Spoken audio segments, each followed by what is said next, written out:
সব হারাইছে, কিন্তু গাড়ির মালিকটা খুব খারাপ ব্যবহার করছে, খুব খারাপ ব্যবহার করছে। যেহেতু এদের বাড়ি বুঝছেন হাজিরপাড়া, আপনি হাজিরপাড়া ওদের বাড়িতে যাবেন, যাই আইন অনুযায়ী এক নাম্বার হইলো পরিবারের ক্ষতিপূরণের ব্যবস্থা, আরেক দিক হইলো তাদের পরিবারের কাছে আসি মাপ চাওয়া এবং সান্ত্বনা দেওয়া। মাপ চাইতে ভাই, যত বড় বাড়ি হোক, 7জনকে হারাইছে। এখন সুতরাং চেয়ারম্যান, এই আমাদের চেয়ারম্যান, সাবেক চেয়ারম্যান আছে, আপনি আছেন, তারপরে এই যে সবই তো চেয়ারম্যান, বেলাল চেয়ারম্যান, তারপরে ইয়ে চেয়ারম্যান, সরোজ চেয়ারম্যান, কথা থাকে ওরা কথা কয়।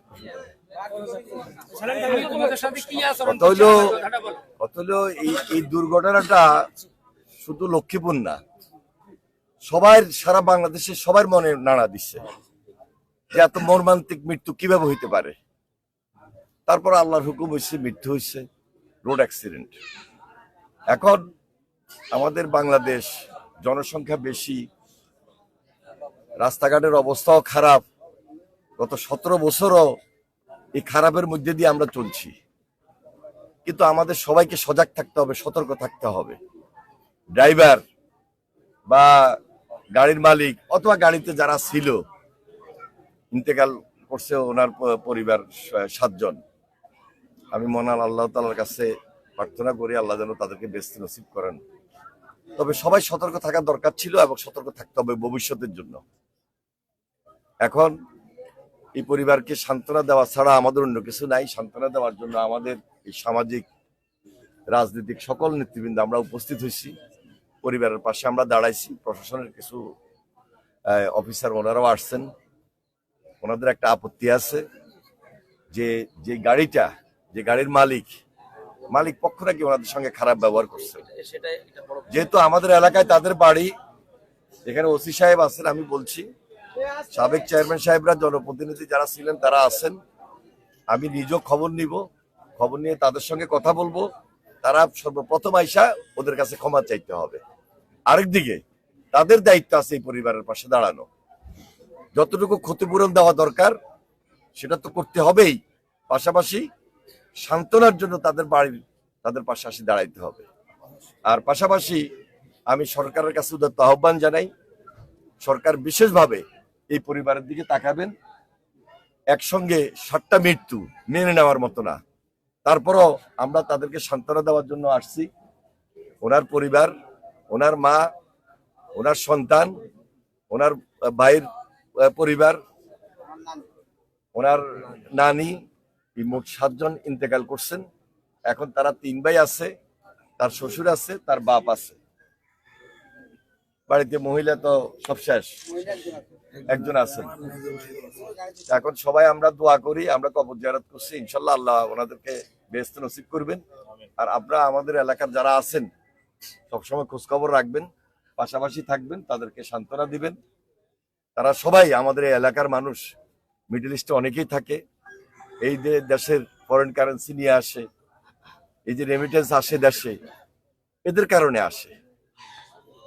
এরা টাকা পাঠায়, সেই টাকার ভাগীদার আমরা সবাই হই, সরকার হয়, জনগণ হয়। সুতরাং সরকারের দায়িত্ব থেকে এই পরিবারের পাশে যেন দাঁড়ায়। আমি এলাকার সাবেক এমপি হিসাবে আমি সর্বাত্মকভাবে অনুরোধ করতেছি, সরকারের দৃষ্টি আকর্ষণ করতেছি যে সরকার যেন প্রশাসনের মাধ্যমে এই উদ্যোগটি গ্রহণ করেন। ধন্যবাদ সবাইকে। একটা কোশ্চেন, সেটা হচ্ছে যে আপনি বাংলাদেশে এই মুহূর্তে অনেক বড় আইডল, সবাই আপনাকে মনে করে, আপনি এখানে এসেছেন সান্ত্বনার জন্য। ব্যক্তিগতভাবে আমরা আপনাকে ধন্যবাদ জানাই। পাশাপাশি এই যে সড়কের, লক্ষ্মীপুর সড়কের যে দুরবস্থা, এই দুরবস্থা আপনার হস্তক্ষেপ জনগণ কামনা করে, আমরা কি প্রত্যাশা করতে পারি আপনার কাছে? দেখুন, গত 17 বছর তো আমরা উন্নয়নের সঙ্গে সম্পৃক্ত হইতে পারি নাই। দেশে নির্বাচিত প্রতিনিধি ছিল না, দেশে সেই ফ্যাসিস্ট শাসন ছিল। আমাদের লক্ষ্মীপুর অঞ্চল হিসাবে তারা লক্ষ্মীপুরে কোনো খুব একটা কাজ করে নাই। মনে করে যে এটা বিএনপি অধ্যুষিত এলাকা, এনি চৌধুরী বা দানের শীষ বারবার এখানে নির্বাচিত হয়, আমাদের এলাকার মানুষকে তারা ভালোভাবে কখনোই গ্রহণ করে নাই। ইনশাল্লাহ এখন আমরা আশা করতেছি, প্রত্যাশা করতেছি এই দেশে একটা শান্তিপূর্ণ সুন্দর নির্বাচন অনুষ্ঠিত হবে, জনগণের সরকার প্রতিষ্ঠিত হবে। ইনশাল্লাহ আমরা আমাদের এলাকার মানুষ সহ অতীতেও দায়িত্বে ছিলাম, সামনেও দায়িত্ব পাবো, আমার এই বিশ্বাস। এলাকার কাজ ইতিমধ্যে আমরা শুরু করার জন্য প্রশাসনের যারা কর্মকর্তা আছেন, ইঞ্জিনিয়ার আছেন, তাদের অনুরোধ করেছি। ইতিমধ্যে আমাদের এই রাস্তাটার কথা যেটা বললেন, এটা 4 লেন হওয়ার জন্য আমাদের প্রস্তাব রয়েছে এবং সেটা এখন টেন্ডারে যাবে খুব শীঘ্রই। আশা করি যে এই কাজটুকু হলে আমাদের মানুষের দীর্ঘদিনের যে দুঃখ দুর্দশা কষ্ট তা লাঘব হবে। ধন্যবাদ। এমপি সাহেব, আমি আরেকটা আপনার কাছে প্রশ্ন জিজ্ঞেস করছি যে এই যে ছোট বাচ্চা ছিল ড্রাইভার, এই ড্রাইভারের লাইসেন্স আছে কিনা? বয়স ছিল 18 বছরের কম সম্ভবত। এই যে অনেক আছে, শুধু একজন নয়, এমন অনেক ড্রাইভার আছে যাদের কোনো লাইসেন্স নাই, যাদের গাড়ির কোনো মানে কন্ডিশন ভালো না। তো এদের ব্যাপারে আপনি ইনশাল্লাহ সামনে যদি আপনি আবার নির্বাচিত হন, আপনি এদের ব্যাপারে আপনি অবশ্যই কি পদক্ষেপ গ্রহণ নির্বাচিত করবেন? তো আল্লাহর হুকুম, নির্বাচন হবে আরো পরের কথা। জি জি, আর এখন থেকেই বলতেছি, হ্যাঁ। এখন থেকেই বলতেছি, যেটা একটু আগে বললাম যে সরকার যেন এই পরিবারের পাশে দাঁড়ায় এবং সরকার যে দায়িত্বটুকু পালন করবেন, আমার বিশ্বাস যারা এই গাড়ির মালিক তাদের সঙ্গে কথা বলবেন। পাশাপাশি কেন এই ধরনের দুর্ঘটনাটা ঘটলো, আরো এই ধরনের দুর্ঘটনাটা রোডে প্রায় ঘটতেছে, তার মানে কি বাংলাদেশে যে উপযুক্ত রোড ব্যবস্থাপনা সেখানে অনেক দুর্বলতা রয়েছে। এই সকল কিছু সমন্বয় করার জন্য আমি সরকারের কাছে উদাত্ত আহ্বান জানাই। ধন্যবাদ আপনাকে। ধন্যবাদ। দর্শক, আমরা এতক্ষণ কথা বলেছিলাম বিএনপির যুগ্ম মহাসচিব, কেন্দ্রীয় বিএনপির যুগ্ম মহাসচিব দক্ষিণ দুই আসনের সাবেক সংসদ সদস্য জনাব শহীদ উদ্দিন চৌধুরী অনেক কাছে। আমরা এক মিনিট আমরা কথা বলবো। যিনি এই বিধ্বংসের শিকার হয়েছেন তার কাছে আপনার দাবি, আপনি তো ক্ষতিগ্রস্ত হয়েছে, এখন আপনি কি চাচ্ছেন? আমরা তো আপনাকে দেওয়ার মতো সান্ত্বনা, মাননীয় এমপি সাহেব এসেছেন, আপনাকে সান্ত্বনা দিয়েছেন। তিনি একটি কথা বলেছেন যে আপনার সাথে যে অমানবিক আচরণ করা হয়েছে সেটি আপনাকে ক্ষমা চাইতে হবে। আপনি এই বিষয়টা কিভাবে বলবেন? আমি ড্রাইভার এবং গাড়ির মালিক, ওদের বিচার চাই। ওরা আমার 4 জন মেম্বার মারা গেছে, ওরা ওই জায়গাতে আমাদেরকে সান্ত্বনা দিত, আমরা কিছু মনে নিতাম না। ওরা আমাদের সাথে যে রাব ব্যবহার করছে, বলতেছে আমার 7 জন মারা গেছে, আমার গাড়ির কিছু না হয়েছে, এবং কি আমার গায়ে হাত দিছে। আমি আমার মাকে, সবাই বলতেছে জীবিত আছে। আমার ওয়াইফ উঠানোর পরে, ও গাড়ি থেকে বাইর করার পরে আমার ওয়াইফ জিন্দা ছিল। জিন্দা থাকার পরে সবাই বলতেছে সবাই জীবিত আছে, একজনকে গাড়িতে উঠাইতেছে। উঠানোর পরে হাসপাতালে যে টাইমে উঠাইতেছি, ওই টাইমে আমার স্বাস্থ্য ভাইয়ের সাথে এই কাহিনীটা হয়েছে। ও আমার স্বাস্থ্য ভাইকে মারতে গেছে। আমি তখন তারে বলতেছি তুমি ড্রাইভারে ফাটাই দিছো, তুমি বলছো তুমি আছো, এখন তুমি এটা কি বলতেছো? আমার গায়ে হাত দিছে, আমি ওরে কিচ্ছু বলি না। আমি আমার মাকে নিয়ে হসপিটাল চলে গেছি। আমার ওয়াইফকে চন্দ্রগঞ্জ ন্যাশনালে নেওয়ার পরে অক্সিজেন লাগাইছে। অক্সিজেন লাগানোর পরে ডাক্তার দেখি বলতেছে এখনো জীবিত, অক্সিজেন নিতেছে। আমার ওয়াইফের বোনকেও এভাবে রাখছে, বলতেছে ওকে ইমার্জেন্সি আইসিইউর ভিতরে নেওয়ার জন্য। চন্দ্রগঞ্জ ন্যাশনাল থেকে অ্যাম্বুলেন্স করে প্রাইম হসপিটাল নেওয়া হয়েছে, মাইজি রোডে বড় যেটা, ওইটাতে নেওয়ার পরে ওরা বলতেছে পুলিশ লাগবে এরা বাঁচাইতে হইলে। আমার ওয়াইফের বোনেরা, আমার জ্যাঠেরা সবাই ডাক্তারের পায়ে ধরছে। পুলিশ এখন কোথেকে জীবন চলে যাইতেছে, এরা একটু চিকিৎসা করেন। এদেরকে ঘাট ধরে বাইর করে দিয়েছে ওখান থেকে। 5 আবি ধরে বলতেছে এরে বাঁচান, মরে যাইতেছে, এ জীবিত। ওরা বলতেছে আমরা পারবো না, বলতেছে হাতটা দেখেন জীবিত বাঁচবে কিনা। বলতেছে না এটা হবে না, মাইজি প্রাইমে। পরে আমরা ওইখান থেকে মাইজদি থেকে নিয়ে আবার চৌরাস্তা দিকে আসার সময় চৌরাস্তার মাঝে মারা গেছে। তাহলে বোঝা যায় যে একজন ডক্টরের এটা কি অবস্থা। কিছু ডক্টর বলে যদি প্রাইম ওই সময় যদি ডক্টর যদি একটা চিকিৎসার ব্যবস্থা করতে, হয়তো আল্লাহ দিলে, আল্লাহর ইচ্ছা, সে জীবিত হইতেও পারতো। হ্যাঁ, এটা তো দেখেন, আসলে আমাদের বাংলাদেশে প্রচুর অনিয়ম। জি জি এই নিয়ম তো এখন হঠাৎ করে হয় নাই, জি জি, দীর্ঘদিন থেকে আমরা যে অনিয়মের মধ্যে আছি, এই অনিয়মের কারণে আমরা দেশের মানুষ, সাধারণ মানুষ ব্যাপকভাবে ক্ষতিগ্রস্ত। জি এখান থেকে বাঁচার একমাত্র উপায় যে আমাদের একটু সচেতন হওয়া, একটু সজাগ থাকা, সতর্ক হওয়া। আর এই অনিয়মটা তো ধরেন 17 বছরটা ইচ্ছা করলে হঠাৎ করে দিকে নজর দেওয়া।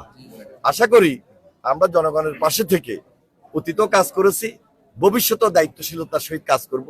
কারণ আমরা বিএনপি একটা অভিজ্ঞতা সম্পন্ন দায়িত্বশীল দল। আমাদের পার্টির চেয়ারম্যান জনাব তারেক রহমান, বেগম খালেদা জিয়া, ওনারা সবসময় জনগণের পাশে থেকে কাজ করেছেন। আজকে এই মুহূর্তে আমাদের ভারপ্রাপ্ত চেয়ারম্যান জনাব তারেক রহমান তিনি আমাকে বলেছেন আমি যেন এদের বাড়িতে আসি, এটা আমার দায়িত্বের মধ্যেই পড়ে। তারপরও তিনি স্মরণে রেখেছেন, তিনি ওনাদের খোঁজখবর নিয়েছেন। আমি বাকিটা অবহিত করব। আপনারা আমাদের দেশনেত্রী বেগম খালেদা জিয়া ওনার সালাম গ্রহণ করবেন এবং আমাদের ভারপ্রাপ্ত চেয়ারম্যান জনাব তারেক রহমানের সালাম গ্রহণ করবেন। ধন্যবাদ সবাইকে। আসসালামু আলাইকুম। দর্শক, এতক্ষণ আমরা কথা বলেছিলাম বিএনপির যুগ্ম মহাসচিব শহীদউদ্দিন চৌধুরী আনির সাথে সরাসরি, আপনারা সেটা উপভোগ করেছেন। আমরা যেটা বলতে চাইছি, শহীদউদ্দিন চৌধুরী আনি জানিয়েছেন যে যে অমানবিক আচরণ করা হয়েছে যে বাড়ির লোকজনের সাথে, সেটি অবশ্যই ড্রাইভার এবং এই গাড়ির মালিকদেরকে অবশ্যই সেটি ক্ষমা চাইতে হবে। এবং তিনি জানিয়েছেন যে এই বেদনা কোনো অবস্থাতে এই বেদনাকে ভুলে যাওয়ার নয়। আমরা সড়কের বিষয়ে জানতে চেয়েছিলাম তার কাছে, তিনি বলেছেন যে অলরেডি এই মহাসড়কটি 4 লাইনে উন্নীত করার জন্য ডিক্লেয়ার হয়েছে, সহসাই এটি টেন্ডারে যাবে এবং এই লক্ষ্মীপুর মহাসড়কের কাজ প্রত্যাশা করেছেন যে সহসাই শুরু হবে। এই আজকে এই শোকাহত পরিবারকে সমবেদনা জানানোর জন্য বিএনপির যে মহাসচিব, যুগ্ম মহাসচিবের যে উদ্যোগ, এই উদ্যোগকে স্বাগত জানিয়ে এখানে হাজারো মানুষের উপস্থিতি রয়েছে, সেটি আমরা আপনাদেরকে সরাসরি দেখানোর চেষ্টা করতেছি। এবং ইতিমধ্যে এই চন্দ্রগঞ্জ থানা বিএনপির শীর্ষ নেতৃবৃন্দ বিএনপির যুগ্ম মহাসচিবের সাথে এই শোকাহত পরিবারের পাশে দাঁড়িয়েছেন। এতক্ষণ আমরা সেখান থেকে আপনাদেরকে এই সরাসরি দেখানোর চেষ্টা করেছি। আমরা ধন্যবাদ জানাচ্ছি আমাদের সাথে সম্পৃক্ত থাকার জন্য।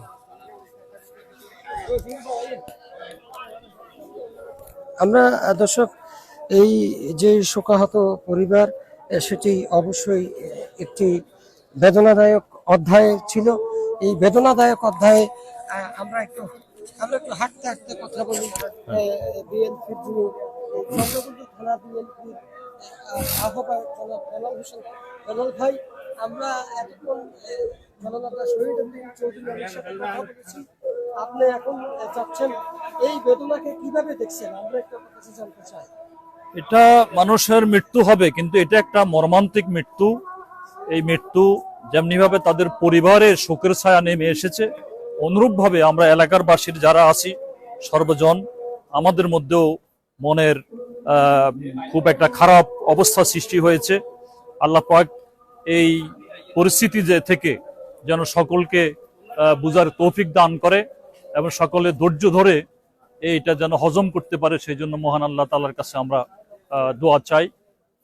এটা জি, ধন্যবাদ। দর্শক, আমরা কথা বলেছি, আমরা দেখতে পাচ্ছি যে বাংলাদেশ ফুটবল ফেডারেশনের সহসভাপতি জনাব ওহিদউদ্দিন চৌধুরী হ্যাপি, তিনিও শহীদউদ্দিন চৌধুরী আলীর সাথে এসেছেন।